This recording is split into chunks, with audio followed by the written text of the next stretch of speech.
తెలంగాణ రాష్ట్రంలో కాంగ్రెస్ ప్రభుత్వం అధికారంలోకి వచ్చిన నాటి నుంచి ఇచ్చిన హామీలను నెరవేర్చుకునే పనిలో పడింది. ఇప్పటికే తెలంగాణ రాష్ట్ర వ్యాప్తంగా గృహజ్యోతి పథకం ద్వారా నిరుపేదలకు 200 యూనిట్ల వరకు ఉచిత విద్యుత్తును అందిస్తోంది. 2024 మార్చి నెలలో ప్రవేశపెట్టిన గృహజ్యోతి పథకం రాష్ట్ర వ్యాప్తంగా లక్షల మంది లబ్ధిదారులకు ఉచిత విద్యుత్తును అందిస్తోంది.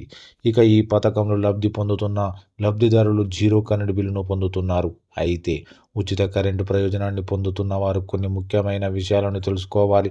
200 యూనిట్లకు లోపు మాత్రమే వారి విద్యుత్ వినియోగం ఉంటే ఈ పథకం వర్తిస్తుంది. లేని పక్షంలో ఈ పథకం వర్తించదు. 200 యూనిట్లు దాటిన వారు ఖచ్చితంగా కరెంటు బిల్లు కట్టవలసి వస్తుంది. అయితే ఈ పథకాన్ని అందుకుంటున్న లబ్ధిదారులు 200 యూనిట్లను దాటకుండానే విద్యుత్ వినియోగం చేయాల్సి ఉంటుంది. ఇక డిసెంబర్ నెలలో జారీ చేసే మొత్తం విద్యుత్ బిల్లులతో కలిపి ఇప్పటి వరకు జారీ చేసిన మొత్తం జీరో రేటెడ్ విద్యుత్ బిల్లులు 1 కోటిని అధిగమించగలవని తెలంగాణ ప్రభుత్వం అంచనా వేస్తోంది. ఈ పథకంలో లబ్ధిదారుల సంఖ్య ప్రతి నెల పెరుగుతూ వస్తోంది.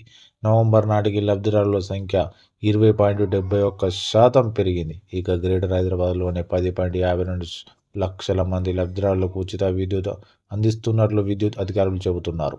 గ్రేటర్ హైదరాబాద్లోని 10 సర్కిల్స్లో మొత్తం 50 లక్షల మంది గృహ విద్యుత్ వినియోగదారులు ఉన్నారు. ఈ సంఖ్య ప్రతి సంవత్సరం దాదాపు 2 లక్షల మేర పెరుగుతూ వస్తుంది. ఇక ప్రస్తుతం ఈ వినియోగదారులలో 20% మంది జీరో విద్యుత్ బిల్లును అందుకుంటున్నారు.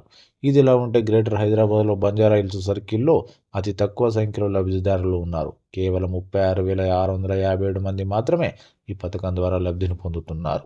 అయితే ఈ పథకం ద్వారా లబ్ధి పొందుతున్న అర్హత కలిగిన 2 లక్షల మంది వినియోగదారులు 200 యూనిట్ల పరిమితిని మించిన కారణంగా ఈ నెలలో జీరో విద్యుత్ బిల్లును కోల్పోతున్నారు.